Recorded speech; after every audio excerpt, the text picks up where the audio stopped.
તમે જો એક વખત આ ડોળો ખો ને તો ખરેખર એવું લાગે ના, ખરેખર આપણે યુરિયા ખાતર અને બીજી દવાઓ ના વાપરવી જોઈએ. જોકે મારે એગ્રોની દુકાન છે, મારે આવું ના બોલવું જોઈએ.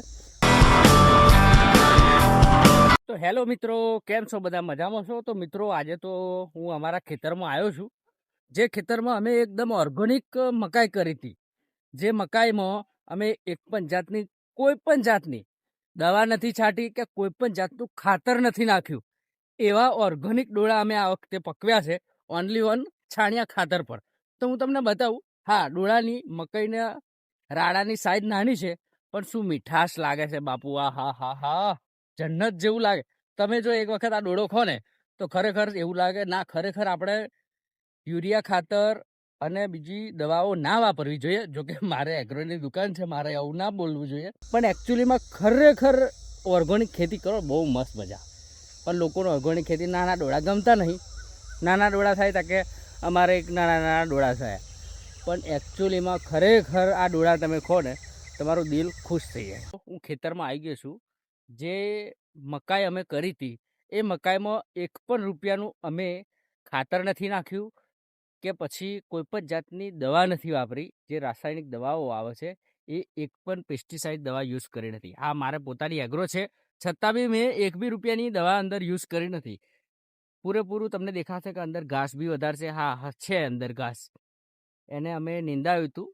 બીજું કે આના ડોળા જે છે એ એટલા બધા કંઈ શું કહેવાય, આ એકદમ દેશી ટાઈપની મકાઈ છે. આ જે મકાઈ છે એ દેશી છે, અને દેશી અને ઉપરથી એક પણ પ્રકારનું ખાતર વગર એકદમ ઓર્ગેનિક છે. તમે જોઈ શકો છો એકદમ નાના નાના ડોળા છે, પણ તમે એકચ્યુઅલીમાં એક વખત જો ખાઈને જુઓ ને તો હા હા, દિલ તમારું ખુશ થઈ જશે. એમ જોઈ શકો છો તમે. જુઓ,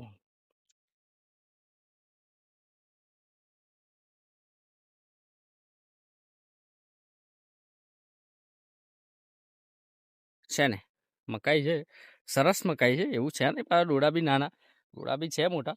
એકદમ ઓર્ગેનિક ટાઈપની આપણે ખેતી કરી છે આ વખતે.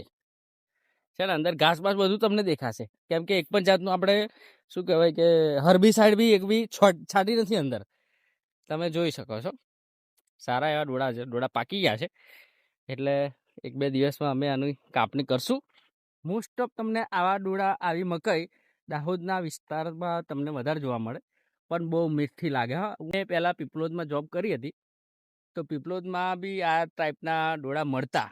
એટલે જેથી કરીને હું એમના શું કહેવાય કે એમના જોડેથી બે જોયું તો ખરેખર બહુ મસ્ત મકાઈ લાગે. એટલા માટે મેં આ વખતે ટ્રાય કર્યું. ઘણા બધા લોકોનું કહેવું હતું મને કે ભાઈ તમારા ઘરે એગ્રોની દુકાન છે તો બી કેમ તમારી મકાઈ આ રીતે છે, ઘાસ બી બહુ છે. પણ એમને કંઈ ખબર નથી કે આ એકદમ ઓર્ગેનિક ખેતી છે. આમાં એક પણ રૂપિયાનું જુઓ, આની અંદર એક પણ રૂપિયાનું મેં કોઈ પણ જાતની દવાનો યુઝ કર્યો નથી. અને જો મિત્રો તમારા ડોળા ખાવા હોય તો આવી જજો ઘરે, તમને ખવડાવી દઈશું. 2-3 દિવસમાં આવી જજો, ને તો પછી એ નીકળી જશે. જુઓ, છે ને મસ્ત ડોળા છે. અને હા મિત્રો, ફાઇનલી ડોળા તોડી લીધા છે. તમે જોઈ શકો છો, છે ને એકદમ મસ્ત ડોળા છે. કેમ કે આ ઓર્ગેનિક ખેતીના ડોળા છે, એટલા બધા કંઈ મોટા નથી, દેશી ટાઈપના ડોળા છે. તમે જોઈ શકો. પણ શું મીઠાશ આવે ને બાપુ! આ હા હા, તમે એક વખત ખો ને તો તમને એવું લાગે ના હજુ બીજા 4-5 ડોળા ખાઈ લઉં. એ બહુ મસ્ત. પેલો જે આપણે અમેરિકન મકાઈને એવું બધું ખાઈએ એમાં એવું લાગે કે ભાઈ ચાલો એક ખાધો ફીકું ફીકું લાગે. જ્યારે આ તમે એકદમ ખો ને એકદમ મીઠી મકાઈ લાગે, બહુ મસ્ત લાગે. અને મિત્રો તમે જોઈ શકો છો, આ પાછળ આપણું ખેતર છે ને, આ ખેતરમાં સુડિયું કર્યું છે. તો આ આપણે જાતે જ કરીએ. હવે પાછું આની અંદર બધું નાખી, આની અંદર યુરિયા છે, ડીએપી છે, બધું નાખી મસ્ત થયું છે. અને વેચવાનું છે. કોઈને લેવું હોય તો કોન્ટેક કરજો પાછું મને.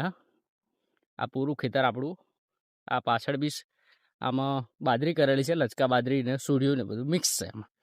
આની અંદર પપ્પા આમાં સૂવે છે આ મકાઈ સાચવવા માટે. મજા આવે. પણ ખરેખર હવે જોવા જઈએ ને તો ગામડાનું એટલું બધું કંઈ શું કહેવાય કે આ રીતનો માળો એવું બધું જોવા નથી મળતું.